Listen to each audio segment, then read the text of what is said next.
Society group কর্তৃক আয়োজিত আজকের এই শর্ট বাউন্ডারি ক্রিকেট টুর্নামেন্টের সম্মানিত প্রধান অতিথি সহ অন্যান্য অতিথিবৃন্দ এবং যারা খেলোয়াড়বৃন্দ আছে সবাইকে আমার পক্ষ থেকে শুভেচ্ছা অভিনন্দন জানাচ্ছি। আমি খুবই আনন্দিত যে আপনারা একটি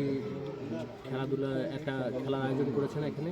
আমি এই গ্রামেরই সন্তান, সুতরাং এই প্রতিষ্ঠানটাকে আমরা ওন করি। আমরা যারা এই গ্রামের মানুষ আছি তারা সবসময় মনে করি এটা আমাদের প্রতিষ্ঠান। আমরা সবসময় এই প্রতিষ্ঠানের উন্নয়নকল্পে আমরা গ্রামবাসী যারা আছি সবাই অংশগ্রহণ করার চেষ্টা করি। এই প্রতিষ্ঠানের উন্নয়নের জন্য আমরা সবসময় চিন্তা ভাবনা করি। আমরা আশাবাদী যে ফ্রেন্ডস সোসাইটি গ্রুপের মতো অন্য যারা সামাজিক সাংস্কৃতিক সংগঠন রয়েছেন তারাও এ ধরনের ভালো কর্মকাণ্ডে অংশগ্রহণ করবেন। আমাদের যতগুলো সাংস্কৃতিক সংগঠন আছে তারা যদি ভালো ভালো কাজে অংশগ্রহণ করতো সামাজিক সাংস্কৃতিক, তাহলে আমাদের দেশটা পরিবর্তন হয়ে যেতে পারত।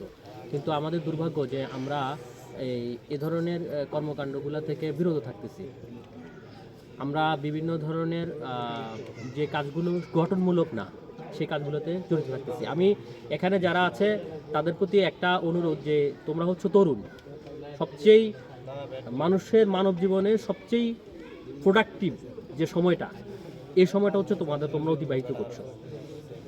এই যে 16 থেকে 35 পর্যন্ত যে সময়টা, এটা হচ্ছে সবচেয়ে প্রোডাক্টিভ সময়।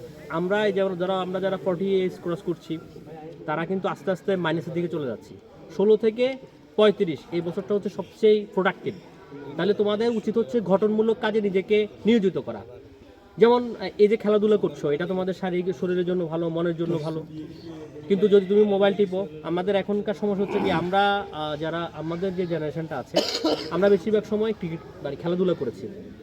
আমাদের সময়ে খেলাধুলাটা বেশি জনপ্রিয় হয়েছে। 2000 সালে যখন আইসিসি বাংলাদেশ ওয়ার্ল্ড কাপ জিতলো, তখন কত সালে জিতলে 94 না 94তে মনে হয় আমরা জিতলাম, মানে আইসিসি যেটাতে জিতলাম। তো ওটার পরবর্তীতে বাংলাদেশে যে ক্রিকেটের জোয়ার আসলো, আমাদের যে সময়টা আমরা অতিক্রম করেছি 96 পরবর্তী সময়টা, এরপর থেকে বাংলাদেশে ক্রিকেট জনপ্রিয় হয়েছে এবং আমরা খেলাধুলায় অংশগ্রহণ করেছি। যেই জন্য দেখা গেছে যে আমরা অন্য কোনো ধ্বংসাত্মক কাজে আমরা জড়িত ছিলাম না। তোমরা যারা খেলাধুলা করছো তোমরা অন্যদের থেকেও ভালো, কারণ তোমার যে সময়টা এটা অপব্যয় কম হচ্ছে। শরীর এবং স্বাস্থ্য দুটোর জন্যই ভালো খেলাধুলা। এখন আর তোমরা যদি তোমাদের যে কাজটা আছে খেলাধুলার পাশাপাশি তোমাদের যে দায়িত্ব আছে, যারা স্টুডেন্ট আছো তাদের পড়াশোনা কিংবা যারা অন্য কোনো কাজ শিখছো, যদি তুমি যা শিখো, তুমি যা পড়াশোনা কিংবা অন্য যে কোনো কাজ যেটা শিখবা, গঠনমূলক যে কাজটাই তুমি নিজেও জানো, তোমার বিবেকেও তোমাকে বলবে কোন কাজটা গঠনমূলক। তুমি যদি কৃষিকাজও করো, ওটাও যদি ঠিকভাবে করো, তাও তোমার এটাতে উন্নতি আসবে। সেজন্য আমি যেটা তোমাদের প্রতি একটাই আবেদন, সেটা হচ্ছে যে তোমরা যারা তরুণরা আছো, তোমরা এখন জীবন গঠন করার সময়, তোমরা গঠনমূলক কাজে অংশগ্রহণ করো। তো সকলকে অনেক ধন্যবাদ।